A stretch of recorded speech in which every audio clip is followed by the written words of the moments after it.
นครหลวงเวียงจันทน์คว้าหลายรางวัลชนะเลิศการสอบสิ่งแข่งขันนักเรียนเก่งระดับชาติสกเหียน 2024-2025 วันที่ 10 เมษายน 2025 ที่นครหลวงเวียงจันทน์กลุ่มสามัญศึกษากระทรวงศึกษาธิการและกีฬาได้มีพิธีสรุปการสอบสิ่งแข่งขันนักเรียนเก่งระดับชาติชั้นมัธยมศึกษาสกเหียน 2024-2025 โดยเป็นเกียรติเข้าร่วมของทานรองศาสตราจารย์ปริญญาเอกพุทธิมารวงศ์รัฐมนตรีกระทรวงศึกษาธิการและกีฬามีท่านบัณฑิตศาสตราจารย์บเวียงคำวงศ์ดารารัฐมนตรีกระทรวงเทคโนโลยีและการสื่อสารมีรองรัฐมนตรีหัวหน้าของการกรมอธิการบดีสถาบันศูนย์ผู้อำนวยการโรงเรียนพนักงานวิชาการครูอาจารย์น้องนักเรียนเก่งและพ่อแม่ผู้ปกครองเข้าร่วมเป็นขบวนฝึกฟื้นโอกาสนี้ท่านนางนวมคำจันทบุรีว่าการแทนหัวหน้ากรมสามัญศึกษากระทรวงศึกษาธิการและกีฬาให้รู้ว่าการสอบสิ่งนักเรียนเก่งในสกเหียน 2024-2025 แม่นเริ่มเปิดการแข่งขันมาแต่วันที่ 8 เมษายน 2025 ซึ่งได้คัดเลือกเอานักเรียนมัธยมศึกษาผู้ที่สอบสิ่งใดอันดับที่ 1 และอันดับที่ 2 ระดับแขวงจำนวน 288 คนหญิง 162 คน ในนั้นชั้นมัธยมศึกษาตอนต้นม. 4 จำนวน 144 คนหญิง 92 คนและชั้นมัธยมศึกษาตอนปลายม. 7 จำนวน 144 คนหญิง 52 คนในนั้นสามเณร5 องค์พระ 1 องค์กวมเอา22เผ่า4กลุ่มภาษาโดยได้สอบสิ่ง4วิชาคือคณิตศาสตร์ภาษาวรรณคดีฟิสิกส์ศาสตร์และเคมีศาสตร์ผ่านการแข่งขันผลปรากฏว่าชั้นมัธยมศึกษาตอนต้นม. 4 วิชาภาษาวรรณคดีอันดับที่ 1 แม่นนางสุวรรณคำพิมสรมส.สนผลนครหลวงเวียงจันทน์อันดับที่ 2 นางยุริสาปานมณีมส.พรสวรรค์แขวงเสียงขวางและอันดับที่ 3 นางทิพย์เกษรชยปัญญาจากมส.สาธิตแขวงสวรรณเขตวิชาคณิตศาสตร์อันดับที่ 1 ท้าวเอกสารหมื่นดวงมส.พรสวรรค์แห่งศาสตร์นครหลวงเวียงจันทน์อันดับที่ 2 นางศรีประไพโอไซม.ต้นปากสันไม้แขวงบริคำไซและอันดับที่ 3 ท้าวใสประเสริฐนุกษามส.ปรารถนานครหลวงเวียงจันทน์วิชาฟิสิกส์ศาสตร์อันดับที่ 1 นางลินดาพงษ์สวรรค์มส.พรสวรรค์แห่งศาสตร์นครหลวงเวียงจันทน์อันดับที่ 2 นางมินนีพันธกรมส.เลียงเปยแขวงอุดมไซ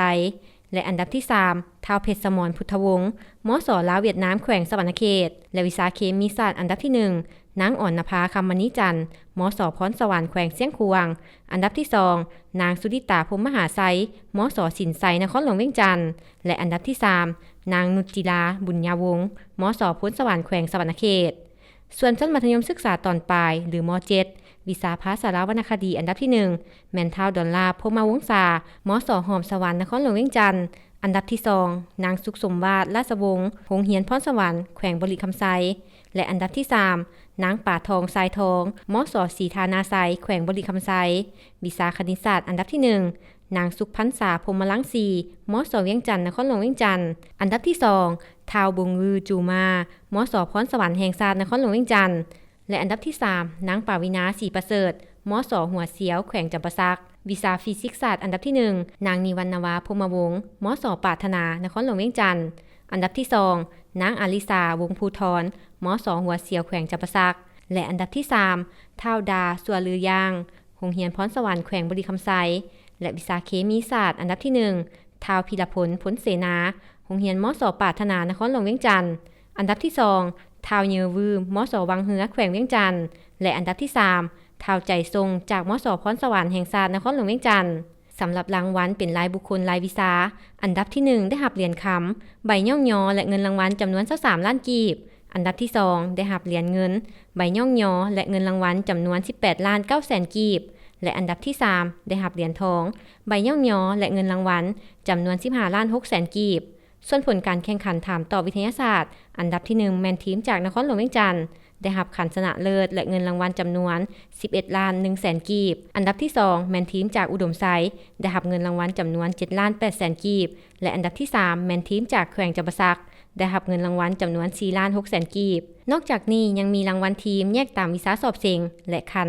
อันดับที่ 1คันม. 4 วิชาภาษาวรรณคดีวิชาคณิตศาสตร์ฟิสิกส์ศาสตร์และวิชาเคมีศาสตร์แม่นทีมจากนครหลวงเวียงจันทน์สำหรับอันดับที่ 1คันม. 7 วิชาภาษาวรรณคดีแม่นทีมจากแขวงบริคำไซวิชาคณิตศาสตร์ฟิสิกส์ศาสตร์และเคมีศาสตร์แม่นทีมจากนครหลวงเวียงจันทน์ โดยทีมชนะเลิศได้รับเงินรางวัลจำนวน 17,900,000 กีบนอกจากนี้ในพิธียังได้มอบรับการสนับสนุนทั้งภาครัฐและเอกชนจำนวน 32 ภาคส่วนรวมมูลค่า 1.4 ตึกกว่ากีบในนั้นได้รับการสนับสนุนจากกระทรวงพลังงานและบ่แฮจำนวน 1 ตึกกีบและเพื่อเป็นการแสดงความย่องยอชมเชยและฮู้บุญคุณทางกระทรวงศึกษาธิการและกีฬายังได้มอบใบเกียรติคุณให้แก่ภาคส่วนที่ได้ประกอบส่วนให้การสนับสนุนและมอบใบยั่งยืนให้ครูนำพานักเรียนเข้าร่วมการสอบเสียงแข่งขันนักเรียนเก่งระดับชาติสกเหียน 2024-2025 อีกด้วย